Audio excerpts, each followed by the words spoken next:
Got low marks in your 12th board exams? Worried you might not get into top engineering colleges? Afraid that it might ruin your dream placements? Stay with us till the end of the video and we will discover what low marks really mean and how does that impact your dream placements. To check this, we have explored CBSE's examination statistics. There is information related to registered students, pass percentage, etc., but lacks information related to the low marks. So, to know the ground reality, we spoke to actual 12th students and found that low marks is really subjective.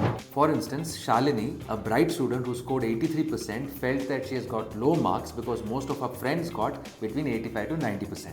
But her own classmate Vikas felt that he has scored high percentage at 81% because most of his friends were scoring between 75 to 80. Is this why you feel you got low marks too? Then it is time to change your friends. Okay, let us assume you did not score 95% or centums. Does this mean you lack the skills or knowledge? Not exactly. A descriptive analysis of the fact that you passed the 12th exams or managed to secure a mark far from just passing shows that you understand the basics of physics, chemistry, maths, or whatever subjects you chose in the 12th stream. It also shows that you can communicate your knowledge through writing. Still not convinced that your marks are enough?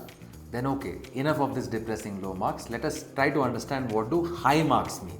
From a general point of view, scoring high marks usually means that students are intelligent, know a lot of stuff, get tons of appreciation from teachers, recognized as toppers of the school, and hope that they can put their faces in banners and newspapers on the result day. But what does it mean from an exam evaluator's point of view? Here, we are looking at the official point of view by CBSE, Central Board of Secondary Education in India. We went through the CBSE's official handbook of assessment and evaluation and marking scheme. And in that, we found marking schemes, mark types, allocation methods for steps or expected answers, etc. This provides an opportunity for students to secure maximum possible marks when their answers and steps match exactly with the expected ones. But getting all the right steps is not easy.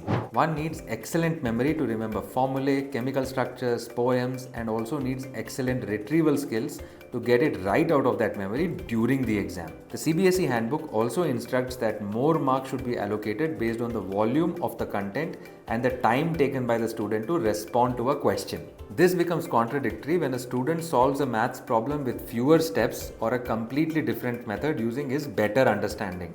And testing one's understanding and creativity is generally difficult to do with a written examination. It is like testing your dad's cooking skills basis how well he can write the recipe on a piece of paper. This drawback forces students to depend on memory and retrieval ahead of creativity and understanding. Okay, let us assume you got high marks in your 12th boards and made your parents proud. Are these marks really valuable?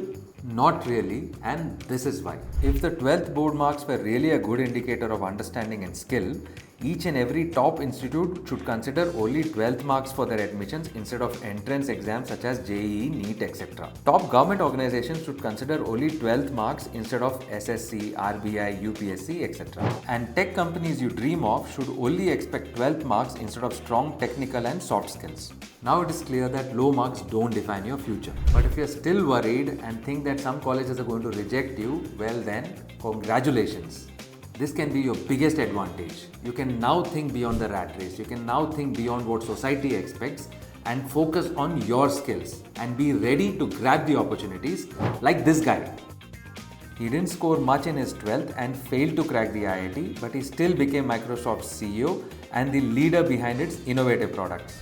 So low marks in 12 boards don't matter. What really matters are your skills. So focus on getting your technical and soft skills. If becoming a software engineer is your dream and you're wondering where to acquire the skills for that effectively, check these out. There are a lot of top-ranked NAC A+ accredited universities that offer a futuristic learning approach through a 4-year BTech CSE program. And getting into Kalvium is not based on your 12th marks, but rather on a cool assessment test, the KQ, that assesses your puzzle solving abilities and how enthusiastic you are about computer science engineering. To know more about the KQ assessment, check out this video.